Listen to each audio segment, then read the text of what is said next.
keindonesiaan dengan salah satu peristiwa ikoniknya itu adalah Sumpah Pemuda. Jadi peristiwa ikoniknya adalah Sumpah Pemuda. Kita mulai ya membangun jati dari Indonesia ini identitas keindonesiaan. Kita bisa lihat di peta konsep bagaimana membangun jati diri keindonesiaan itu tidak ujuk-ujuk, tapi merupakan sebuah rangkaian peristiwa yang panjang, bahkan bisa dikatakan ada sebuah rangkaian peristiwa sejarah yang membuat kita meyakini untuk mendiri atau menjadi bagian dari sebuah identitas, yaitu bangsa Indonesia. Nah, kita lihat membangun jati diri Indonesia itu dibagi tiga hal, yaitu mengenai tumbuh ruh dari kebangsaan, dua menganalisis tentang perjuangan organisasi, dan ketiga menganalisis proses pengukuhan jati diri bangsa.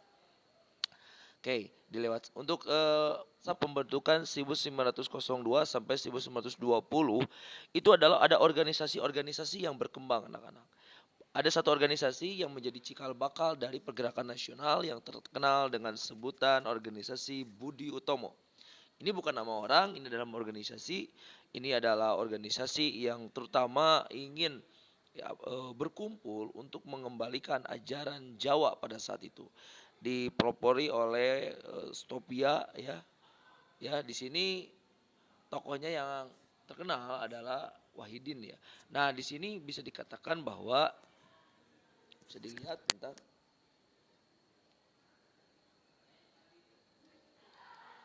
Dr. Wahidin ini adalah orang yang memang ingin menggerakkan bagaimana pergerakan nasional menjadi inspirasi bahwa untuk melawan imperialisme dan kolonialisme dengan efeknya adanya terasingnya budaya dalam budaya Jawa itu harus dilawan. Dilawannya tidak lagi dengan senjata tapi dengan sebuah organisasi. Organisasi di sini adalah ingin menyuarakan pendapat, ingin berkumpul, menyamakan satu visi untuk bagaimana membangun ide dan membangun cara agar budaya Jawa saat itu tidak punah oleh budaya Barat, tidak hilang oleh budaya Barat. Tetapi di satu sisi ini sebetulnya adalah kalau dari sudut pandang sejarah ini adalah cara perlawanan budaya. Tidak hanya jadi kalau sejarah itu berkaitan dengan politik, maka perang budaya saat itu juga terjadi. Kenapa? Karena budaya adalah bagian dari identitas sebuah komunal dan ini bisa dikatakan ada satu budaya, ada komunal yang tersisih pada saat awal kebangkitan nasional, yaitu adanya budaya-budaya Jawa yang tersisih, maka dibutuhkan organisasi. Mungkin Budi Utomo tidak menyentuh ranah nasional dan keindonesiaan secara umum, tetapi Budi Utomo menjadi inspirasi, menjadi pelopor bahwa pada masa itu perjuangan betul tidak harus hanya menggunakan angkat senjata seperti yang dilakukan oleh Imam Bonjol ataupun Patimura, tetapi bagaimana membuat sebuah visi organisasi masyarakat yang lebih besar, masif, terencana untuk membuat sebuah gerakan yang mampu melawan imperialisme kolonialisme. Maka ini menjadi peristiwa penting sehingga tidak ayal peristiwa 20 Mei 1908 menjadi hari kebangkitan nasional. Apa yang terjadi setelahnya?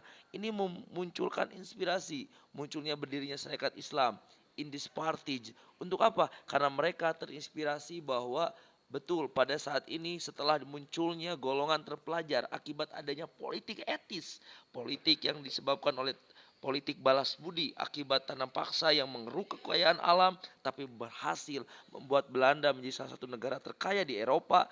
Ini membuat inspirasi bahwa bangsa kita adalah bangsa besar, bangsa kita adalah bangsa yang mampu memiliki kekayaan yang luar biasa dan hanya bersatulah yang membuat kita menjadi bangsa yang lebih beradab.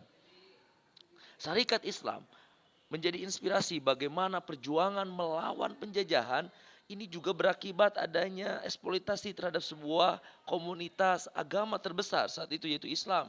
Tapi Islam selalu identik dengan kemiskinan. Islam identik dengan sebuah komunitas yang dieksploitasi.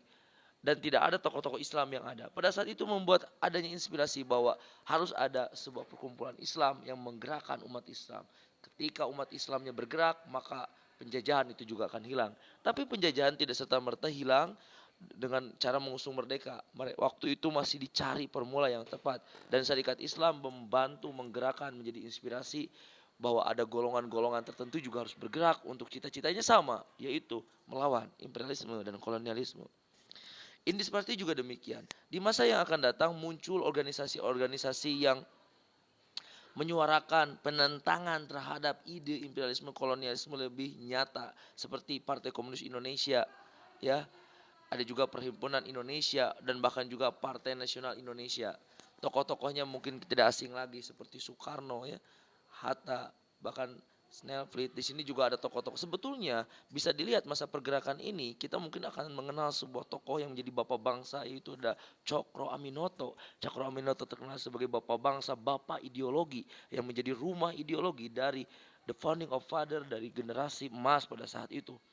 Dan pada saat itu mengapa organisasi ini terlihat berbeda, ada agama, ada komunis, bahkan juga sosialis bisa bersatu karena menjadi sebuah ideologi perlawanan terhadap yang namanya ideologi penjajahan.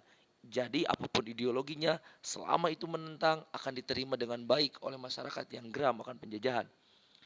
Dan waktu berlanjut nanti masa non koperasi ini juga berubah menjadi masa koperasi.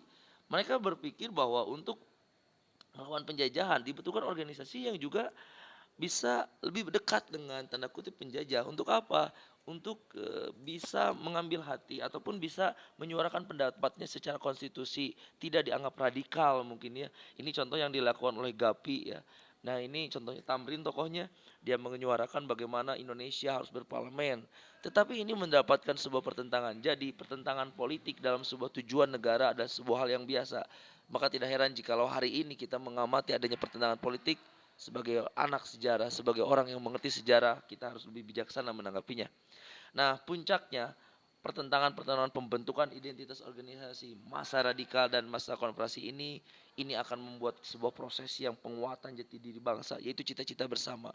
Ini terbukti nanti puncaknya 28 Oktober 1928, para pemuda dari berbagai golongan suku dan agama berkumpul untuk menyuarakan satu identitas baru dan bersumpah untuk mencintai bangsanya, bertumpah darah satu, berbangsa satu, dan berbahasa satu. Ini sebuah gebrakan yang besar bagaimana ide ini muncul dari golongan pemuda yang memahami adanya jati diri bangsa yang baru, yang pada saat itu tentu saja menjadi antitesis dari imperialisme kolonialisme itu sendiri. Nah, membuat ini tercengang adalah bagaimana satu bangsa yang dikatakan baru ini menjadi identitas baru ini yang nanti akan diuji di masa depan. Ini mengukuhkan dengan adanya menyanyikan sebuah lagu bersama, membuat Indonesia bersama, menyanyikan lagu bahwa kita adalah sebuah bangsa dan menciptakan sebuah bangsa yang baru, itu bangsa yang merdeka. Dampak Sumpah Pemuda ini luar biasa. Kedepannya pergerakan manusia Indonesia semakin terasa. Apalagi muncullah koran-koran yang ataupun surat kabar yang menyatakan bahwa satu-satunya cara untuk lepas dari penjajahan adalah melawan penjajahan itu sendiri dengan bersatu menjadi sebuah bangsa yang baru, yaitu bangsa Indonesia. Kurang lebihnya mohon maaf, terima kasih. Salam sejarah. Assalamualaikum warahmatullahi wabarakatuh.